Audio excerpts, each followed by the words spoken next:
Assalamualaikum warahmatullahi wabarakatuh. Ketika Honda memperkenalkan teknologi VTEC, Honda ingin menciptakan kesan bahwa dengan kapasitas mesin yang terbatas, kendaraan dapat memiliki daya yang sangat besar tanpa mengorbankan konsumsi bahan bakar.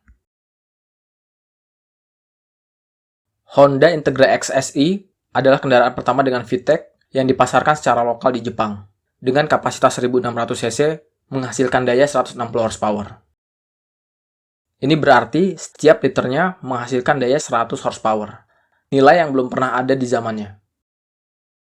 Saat itu, mobil produksi 1600 cc NA dengan daya terbesar adalah Toyota Celica GT, yang dayanya mencapai 130 horsepower dengan konsumsi bahan bakar yang hampir sama. Toyota baru bisa menyaingi Honda 2 tahun kemudian dengan menambahkan satu buah katup lagi dan VVT pada mesin 4AGE-nya. Penggunaan VTEC membuat Honda mampu menghasilkan mesin yang dayanya tak tersaingi dengan konsumsi bahan bakar yang kompetitif.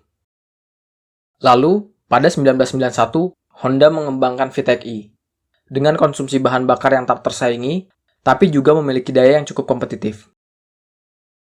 Kendaraan dengan VTEC-i dapat menempuh jarak hingga 21 km pada setiap liter bensin yang dihabiskan, dengan daya sebesar 92 horsepower, masih sama seperti kendaraan-kendaraan lain di kelasnya. Tidak puas dengan menghasilkan kendaraan yang sangat irit saja atau sangat bertenaga saja, insinyur Honda mengembangkan kendaraan yang bisa menjadi sangat irit dan sangat bertenaga. Pada tahun 1994, Honda mulai mengembangkan three-stage VTEC yang menggabungkan VTEC atau VTEC normal yang bertenaga dan VTEC-i yang sangat irit. Desain dasar mesin ini menggunakan dua buah rocker arm dan satu rocker bebas, di mana setiap rocker armnya bergerak secara independen, dengan 3 buah profil noken as. Noken yang pertama adalah noken normal yang terus terhubung dengan rocker arm primer. Noken kedua hanya berbentuk bulat dan sama sekali tidak mendorong rocker arm. Fungsinya hanya untuk mempertahankan posisi rocker arm yang didorong per katup. Noken terakhir, posisinya ada di tengah, berprofil agresif yang terhubung dengan rocker arm bebas. Pada putaran bawah, masing-masing rocker arm bergerak secara independen. Rocker arm sekunder sama sekali tidak terbuka karena nokennya tidak memiliki benjolan.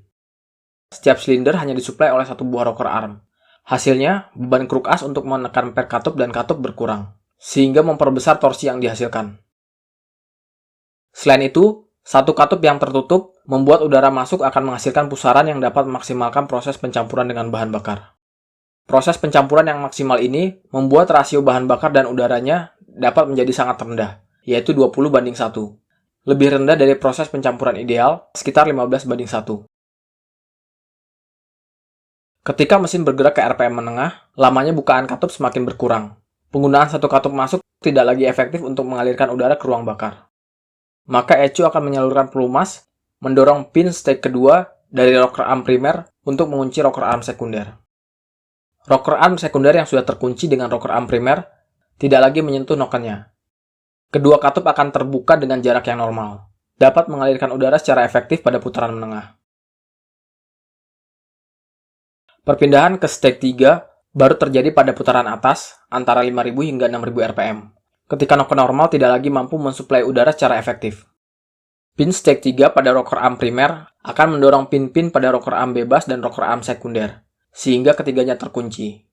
Kedua katup akan dikendalikan noken yang memiliki lift tinggi dan durasi lebih panjang. Piston dapat terus menghisap udara ke ruang bakar untuk memutar mesin hingga di atas 7.000 rpm, menghasilkan daya seperti mesin VTEC lainnya. Ketika pedal gas dikurangi atau dilepas, putaran mesin akan menurun, ECU tidak lagi mengirimkan tekanan ke pin rocker arm primer.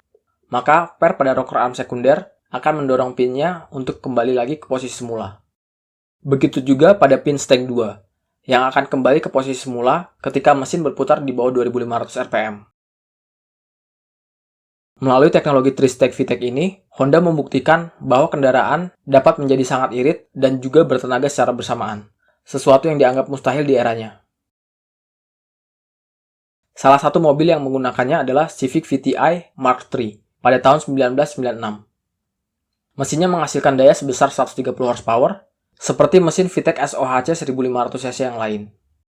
dengan konsumsi bahan bakar di jalur bebas hambatan 28 km per liter dan 21 km per liter di rute kombinasi.